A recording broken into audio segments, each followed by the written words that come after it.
এবার জামালপুরের বর্তমান যান চলাচল পরিস্থিতি জানাতে যুক্ত হচ্ছেন সহকর্মী মেহেদী হাসান।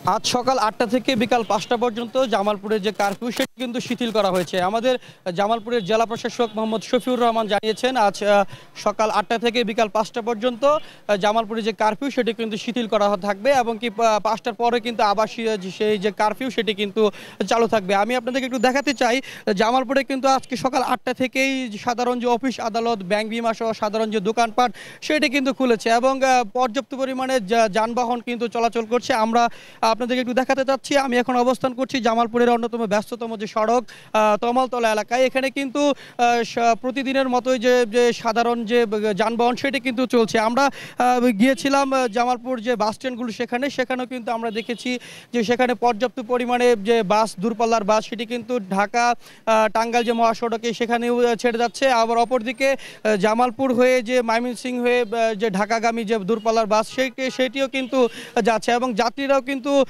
বেশ আমরা দেখতে পেয়েছি যে বাস স্ট্যান্ডগুলোতে তাদের ভিড় লক্ষ্য করেছি। এছাড়াও জামালপুরে যে সাধারণ যে দোকানপাটগুলো খোলা রয়েছে সেখানে কিন্তু যে জামালপুরের যে প্রশাসন রয়েছেন, পুলিশ প্রশাসন থেকে শুরু করে সবাই কিন্তু পর্যাপ্ত পরিমাণে যে নিরাপত্তা ব্যবস্থা সেটি কিন্তু জোরদার করেছেন এবং পুলিশ সুপার কিন্তু আমাদেরকে জানিয়েছেন যে জনগণের জানমাল রক্ষায় তারা নির্বিঘ্নে কাজ করছেন। দিনরাত তারা পুলিশ মোতায়েন সহ, বিজিবি মোতায়েন সহ আইন শৃঙ্খলা রক্ষাকারী বাহিনী যারা রয়েছেন তারা কিন্তু সর্বোচ্চ সতর্ক অবস্থানে রয়েছেন। জামালপুরে দু একটি বিচ্ছিন্ন ঘটনা ঘটলেও তেমন কোনো বড় কোনো ঘটনা এখন পর্যন্ত ঘটেনি এবং আজকে যে শিথিল হওয়ায় কারফিউ সাধারণ জনগণের মধ্যে কিন্তু এক ধরনের স্বস্তি এসেছে এবং সর্বসাধারণ সকল শ্রেণী পেশার মানুষের মুখে কিন্তু হাসি ফুটেছে। এই ছিল আমার কাছে কারফিউ নিয়ে জামালপুর থেকে সর্বশেষ পরিস্থিতির অবস্থা।